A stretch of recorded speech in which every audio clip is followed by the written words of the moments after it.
नमस्कार, बहुत स्वागत है आपका। आप देख रहे हैं आपकी आवाज और आपके साथ मैं हूं आसिफ शेख। आपकी आवाज में आज बात उपचुनाव और उपचुनाव से पहले आए हाई कोर्ट के अहम फैसले की। हाई कोर्ट की ग्वालियर बेंच ने एक जनहित याचिका पर बड़ा फैसला सुनाया। हाईकोर्ट ने ग्वालियर चंबल में चुनावी रैलियों पर रोक लगा दी। कोर्ट ने कहा कि संविधान में सभी लोगों को कई अधिकार दिए गए हैं। अगर उम्मीदवार को प्रचार और वोट मांगने का अधिकार है तो लोगों को जीने का भी अधिकार है। कोर्ट ने कहा कि रैलियों को तभी इजाजत मिलेगी जब वर्चुअल रैली ना हो पाए। उधर हाईकोर्ट के फैसले के खिलाफ सीएम शिवराज सिंह ने सुप्रीम कोर्ट जाने की बात कह दी है। उन्होंने कहा, एक प्रदेश में दो कानून नहीं होने चाहिए। कई सवाल हैं जिनके जवाब जानने की कोशिश करेंगे। एक खास पैनल भी हमारे साथ जुड़ेगा, लेकिन आइए सबसे पहले एक रिपोर्ट देखते हैं।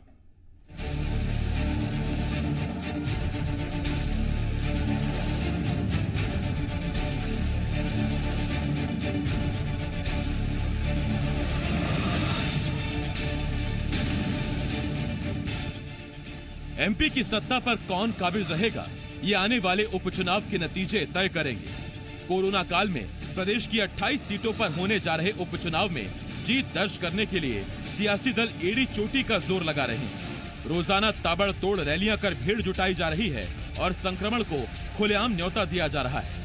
हालात बिगड़ न जाएं, इसको लेकर लगाई गई जनहित याचिका पर हाईकोर्ट की ग्वालियर बेंच ने एक दिन पहले जो फैसला सुनाया, उसने सियासी दलों की मुश्किलें बढ़ा दी।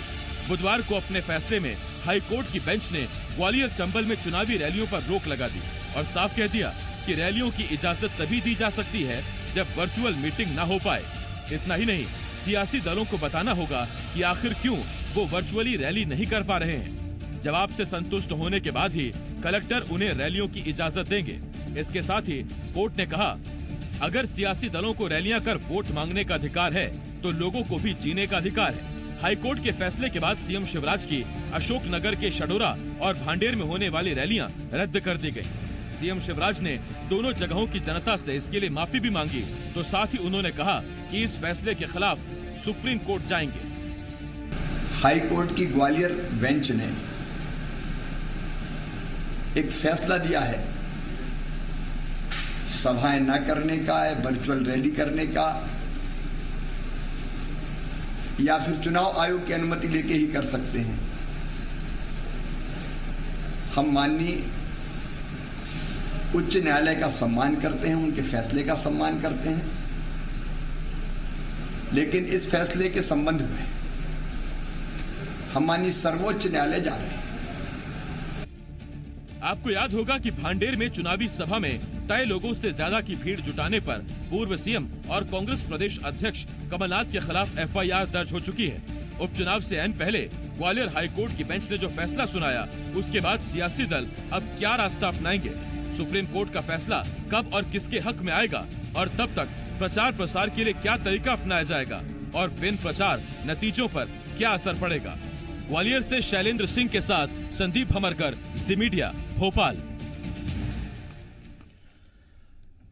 उधर मध्य प्रदेश बीजेपी अध्यक्ष वीडी शर्मा ने हाईकोर्ट के आदेश को लेकर सुप्रीम कोर्ट जाने की बात कही है। वहीं कांग्रेस ने इसको लेकर बीजेपी पर तंज कसा है।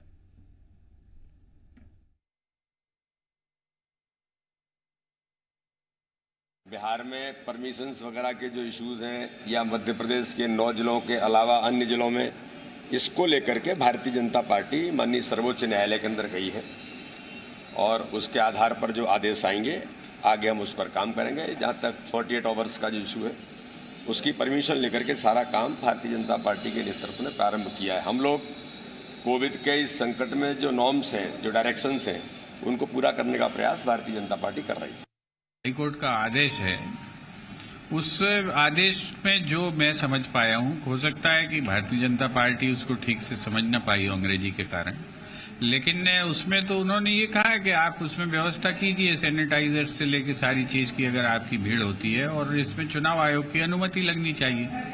तो कांग्रेस पार्टी जो कोर्ट के माननीय न्यायालय के आदेश हैं, उसके अनुरूप व्यवस्था करके अपनी सभाएं करने की कोशिश करेगी, और प्रशासन की जिम्मेवारी है कि प्रशासन उनको सख्ती से लागू करवाए। इसमें जो है कोई प्रॉब्लम नहीं है। तो ये एक तंज कसा है भूपेंद्र गुप्ता ने, और उन्होंने कहा है कि अंग्रेजी की वजह से शायद हो सकता है कि बीजेपी इस आदेश को ठीक से समझ ना पाई हो। हालांकि इसे तंज के तौर पर ही देखा जाना चाहिए, लेकिन हाँ इतना जरूर है कि एक तरफ जहां रैलियों पर सीधे इसे रोक मानते हुए सीधा सुप्रीम कोर्ट जाने की बात बीजेपी कह रही है, तो कांग्रेस कह रही है कि फैसले को बीजेपी समझे ही नहीं है, प्रशासन सख्ती से लागू कराए, कांग्रेस माफ कीजिए सियासी दल सैनिटाइजर मास्क इनका वितरण कराए और फिर चुनाव आयोग की एक अनुमति ले और तब जाकर रैलियां की जा सकती हैं। हमारे साथ 3 खास मेहमान जुड़ रहे हैं। हमारे साथ बीजेपी की तरफ से डॉक्टर हितेश वाजपेयी साहब, कांग्रेस की तरफ से पूर्व मंत्री चौधरी राकेश सिंह चतुर्वेदी जी और वरिष्ठ पत्रकार मनीष दीक्षित जी हमारे साथ जुड़ रहे हैं इस डिबेट में। मैं आप तीनों का बहुत बहुत स्वागत करता हूं। आज हितेश जी फिर हमारे साथ हैं और जब फिर राजनीतिक रैलियों में कोरोना का संक्रमण कितना होगा कितना नहीं होगा, इस पर हम कई बहसों में आपस में एक दूसरे को तर्क दे चुके हैं। उस पर खैर ना पड़ते हुए शुरुआत में मनीष जी आपसे करना चाहता हूं, उसके बाद फिर मैं राजनीतिक प्रतिक्रियाएं लूंगा। मनीष जी, जहां तक हाईकोर्ट के फैसले को हम समझ पाए, हालांकि वो अंग्रेजी में था, हमने उसे समझा, उसमें सीधी ये बात है कि अगर वर्चुअल रैली ना कर पाए किसी वजह से तो फिर आप रैली करें, और रैली अगर करें तो उसमें पहले आप कलेक्टर को बताएं कि आप वर्चुअल रैली क्यों नहीं कर पा रहे हैं, वर्चुअल मीटिंग क्यों नहीं कर पा रहे हैं। अगर कलेक्टर संतुष्ट होता है तो फिर वो चुनाव आयोग को बढ़ाएंगे और चुनाव आयोग अनुमति देगा, आप रैली कराएं। मास्क सैनिटाइजर प्रत्याशी के खर्च में जोड़े जाएंगे और बांटना अनिवार्य होगा। यही सब कुछ उसमें रखा गया है। कांग्रेस को यह इतना आसान लग रहा है क्या? जैसा हमने अभी सुना भूपेंद्र गुप्ता जी को, उन्होंने तो ऐसे बता दिया जैसे यूं होगा और ये रैली हो गई। इतना आसान नहीं है। वो शायद भूपेंद्र जी भी अंग्रेजी में लिखा था, वो कितना समझ पाए हैं उसको, क्योंकि जैसा वो बीजेपी वालों के लिए बोल रहे थे, मुझे नहीं मालूम कि उन्होंने कितना समझा है उसको।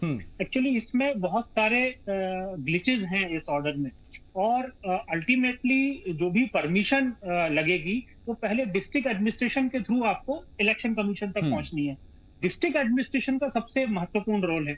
अब ये आम जनता को और सबको मालूम है कि डिस्ट्रिक्ट एडमिनिस्ट्रेशन किसका होता है, अपोजिशन का होता है कि सरकार का होता है।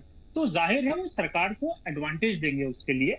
भाई आप हो सकता है आने वाले दिनों में हमको ऐसा देखने मिले कि भाई कांग्रेस को सभा नहीं करने दी, किसी कारण से बीजेपी की सभा हो गई। और मेरा तो ये मानना है कि जब इतना कोरोना का संक्रमण फैल रहा है तो देश, अपने प्रदेश के बड़े बड़े जो नेता हैं उनको भी सोचना चाहिए कि जिन वोटों के कारण, जिन लोगों के कारण आप सत्ता में हो, उनकी सेहत का ख्याल रखें। भाई वर्चुअल रैली करने में दिक्कत क्या है? बीजेपी ही सबसे पहली पार्टी थी जिन्होंने वर्चुअल रैली को प्रोपोगेट किया था। आप देखिए बिहार का, आपको याद होगा आसिफ भाई, जब बिहार में शुरुआत की तो बड़े पैमाने पर वर्चुअल रैली इन लोगों ने ऑर्गेनाइज करी थी, एलईडी स्क्रीन लगाई गई थी उसके लिए। तो ये आज भी हो सकता है। तो इसमें अच्छा, और दूसरी बात कि एक तरफ बोला जा रहा है कि हम कोर्ट के फैसले का सम्मान करते हैं और दूसरी तरफ हम सुप्रीम कोर्ट में उसको चैलेंज करेंगे। तो या तो आप सम्मान नहीं कर रहे हो उसका, क्योंकि अगर आप चैलेंज कर रहे हो तो आप उसका, आपका उससे डिसएग्रीमेंट है, जो एक लेमैन को समझ में आता है। उसमें हिंदी इंग्लिश वाली बात नहीं है कि भाई अगर आप किसी से असहमति है आपकी तो आप उसके खिलाफ अपील करोगे। तो मुझे लगता है कि हाईकोर्ट का जो फैसला है, राजनीतिक दलों को वर्चुअल रैली करने में दिक्कत क्या है? भाई आप अपनी योजनाएं, अपनी सब चीजें बताएं जनता को, जनता के सामने जाए, जिसको अच्छा नहीं। मनीष जी आप अपना जवाब तैयार रखिए। जवाब मैं भी तैयार रखता हूं, क्योंकि हितेश जी अब पक्का इस पर यह कहेंगे कि अभी तक कोई प्रूफ नहीं है कि राजनीतिक रैलियों की वजह से कोरोना बढ़ रहा है। पिछले 2-3 मौकों पर भी हितेश जी ने सवाल उठाया है, और डिबेट सिर्फ उसी मुद्दे पर ना चली जाए, इसका मैं और हितेश जी दोनों बड़ा ख्याल रखेंगे आज। हितेश जी, मैं आप ही के पास आ रहा हूं और मेरा आपसे एक सवाल, तब जबकि आज भी हम ये मानते हैं कि वर्चुअल रैलीज में, वर्चुअली लोगों से जुड़ने में बीजेपी के पास शुरू से अपर हैंड रहा है, तब जबकि हमने एक दिन पहले अपने डिबेट में पूरा एक आंकड़ा बताया था कि 107 विधायकों वाली पार्टी को बसपा सपा निर्दलीय कुल 7 विधायकों का और समर्थन है, यह आंकड़ा 114 होता है। 28 में से आपको मात्र सरकार बनाने के लिए 2 सीटें चाहिए। 9 जिलों में यह फैसला लागू हुआ है, बाकी के जिलों में आप रैलियां कर सकते हैं, सिर्फ 2 सीटें आपको चाहिए, नेता आपके पास तमाम बड़े बड़े हैं, फिर वर्चुअल रैली करने में दिक्कत कहां है सर? मैं तो बोल ही नहीं रहा, अभी तो मैं उस पर आया ही नहीं कि रैली में संक्रमण होगा कि नहीं होगा, मैं तो सिर्फ आंकड़े, स्थिति, उस पर आपसे सवाल पूछा है।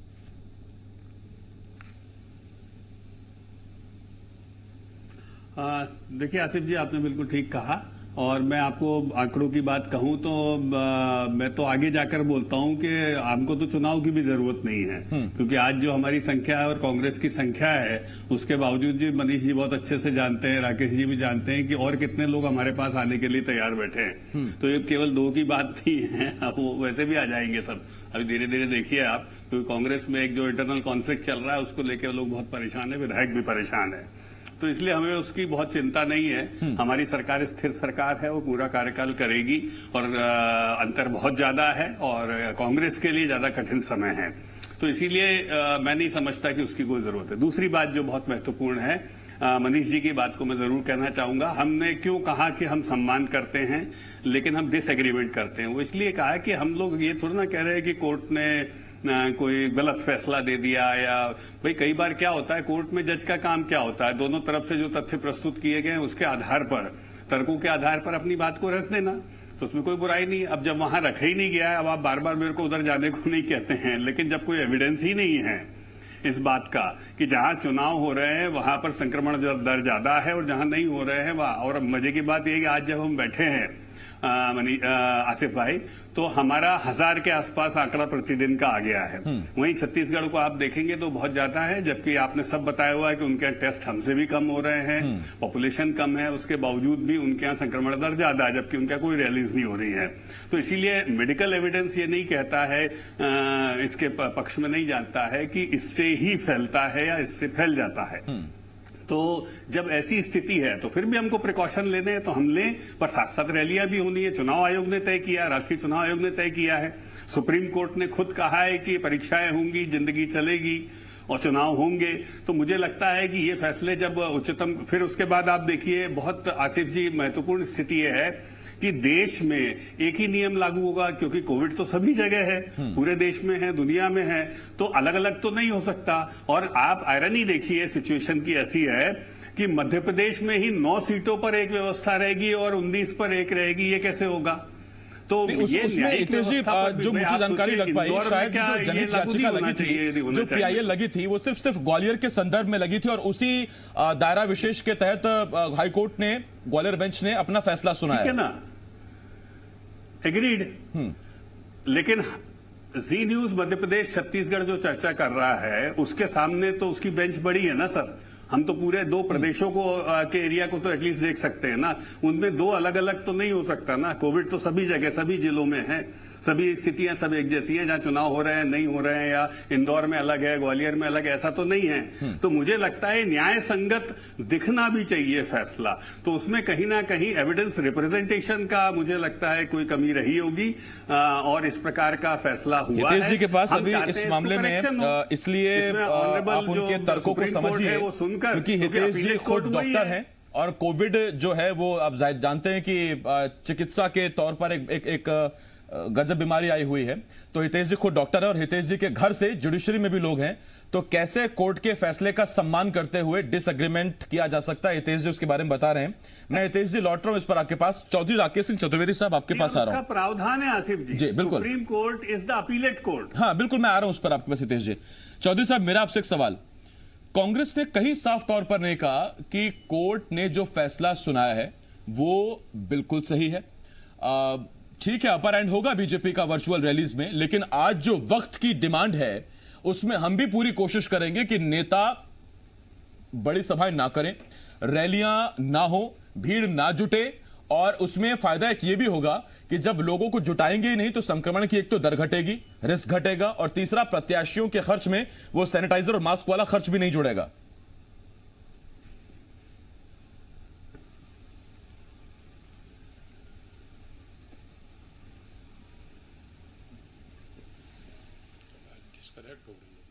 चौधरी साहब आप सुन पा रहे हैं? हाँ, अब आई बात। हाँ, सवाल मेरे ख्याल से आप नहीं सुन पाए, मैं दोहरा देता हूं सर। मूल बात यह है कि भाई, हाँ आपने सुन लिया, बोलिए सर। जी, मेरा अनुरोध यह है कि भाई मनीष दीक्षित जी ने भी और डॉक्टर हितेश वाजपेयी जी ने भी बात को बेहतर तरीके से रखा है। इस पे समझने वाली बात यह है आसिफ भाई कि निर्वाचन आयोग ने मॉडल कोड ऑफ कंडक्ट लागू किया, उन्होंने कोविड को मद्देनजर रखते हुए निर्णय दिया और उन्होंने ये कहा कि आपको सैनिटाइजिंग और सोशल डिस्टेंसिंग इनका पालन करना पड़ेगा।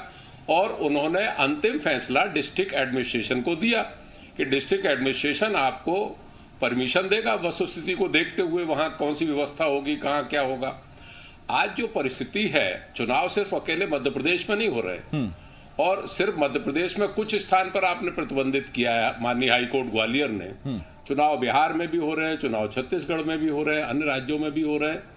आज माननीय ग्वालियर हाईकोर्ट ने जो निर्णय दिया है वो मैं समझता हूं सब हम ये मानते हैं कि हम उच्च न्यायालय का सम्मान करते हैं, लेकिन हमें सुप्रीम कोर्ट में जाना चाहिए जो हमारा राइट है कि वही परिस्थितियां पूरे देश में तो आप भी जा रहे हैं क्या चौधरी साहब? छत्तीसगढ़ में है ऐसी कोई। मैं बिल्कुल कहता हूं कि सारी पार्टियों को जाना चाहिए और हाई कोर्ट का यहां पे इंटरवीन करना, ये तो कह सकते हैं कि वहां पे सोशल डिस्टेंसिंग रखी जाए, मास्क का उपयोग किया जाए, जो निर्वाचन आयोग ने निर्देश दिए हैं, एडमिनिस्ट्रेशन उसको सख्ती से देखे। लेकिन इस दौर में जब चुनाव के 12 दिन रह गए हैं, 15 दिन रह गए हैं, फिर कोर्ट इंटरवीन करे और ये कहे कि यहाँ पे आप रैली नहीं कर सकते हैं, तो मैं समझता हूं या तो निर्णय नहीं लेना चाहिए था चुनाव का, सुप्रीम कोर्ट को डायरेक्शन नहीं देना चाहिए था, चुनाव तो होंगे, परीक्षाएं तो होंगी। तो जब सुप्रीम कोर्ट निर्णय दे रहा है कि चुनाव होंगे और फिर आपको सिर्फ ये देखना है कि इससे कहीं बीमारी फैल तो नहीं रही, तो ऐसा कोई गणित निकल के नहीं आया है कि ग्वालियर चंबल संभाग में कोविड के पेशेंट बढ़ गए। दिन बाद कैसे हुई, ऐसा कोई मुद्दा हाथ लगा है जिसमें विपक्ष सरकार एक राय बिल्कुल एक सुर में नजर आ रही है। और मैं तो ऐसा सुझाव ये भी देता हूं, 2 वकील करने की जरूरत नहीं, सुप्रीम कोर्ट जब जाना ही है एक ही वकील कर लीजिए, वहां भी खर्चा बचेगा। कोविड काल में सर बहुत सेविंग्स जरूरी है। मनीष जी आपके पास आ रहा हूं, मेरा आपसे सवाल, यानी सियासत बिल्कुल क्लियर है इस मामले पर कि संक्रमण फैले ना फैले, लोग अपनी जिम्मेदारी खुद तय करें, हम प्रचार करेंगे। और अब जिम्मेदारी पूरी लोगों की आ भी गई है, लोग वहां खुद पहुंच रहे हैं। देखिए रैली में सर किसी को जबरन तो नहीं बुलाया जाएगा, लोग रैलियों में जाएंगे, भीड़ जुटाएंगे। अब या तो मजबूरी है कि साड़ी शॉल और कलश के चक्कर में लोग जा रहे हैं, या फिर बड़े नेता हैं उनको चाम है और लोग जा रहे हैं। और अगर प्रचार में ये लोग जा रहे हैं तो फिर जो एक सियासी पंडित एक चिंता जाहिर कर रहे हैं कि पता नहीं कितना वोटिंग प्रतिशत होगा, तो अगर चुनाव प्रचार में इतना उत्साह देखने को मिल रहा है तो फिर प्रतिशत ठीक रहने वाला है। देखिए आसिफ, इसमें एक चीज बड़ी क्लियर है, आज से 20 साल पहले स्थितियां थी कि जब लोग नेताओं को सुनने जाते थे। अब जो परिस्थितियां बनी हैं उसमें क्योंकि दर्जनों या सैकड़ों पब्लिक मीटिंग अटेंड करी है हमने भी, और ये मालूम है कि भीड़ कैसे आती है। जैसे आपने साड़ियों और उसका हवाला दिया, तो भीड़ इकट्ठी करके लाई जाती है। और ये हमारे देश में मजबूरी है, गरीबी इतनी है, और जिसको बोलते हैं कि भाई किसी का किसी जगह पर होल्ड है तो वो अपने लोग लेके आता है, उसको टारगेट दिया जाता है। सरकार भी टारगेट देती है कई बार। आप देखिए कि भाई अभी जैसे वहां इंदौर के पास एक हुआ था कि इतनी बसें को हायर करना है, वो मामला बड़ा तूल पकड़ा।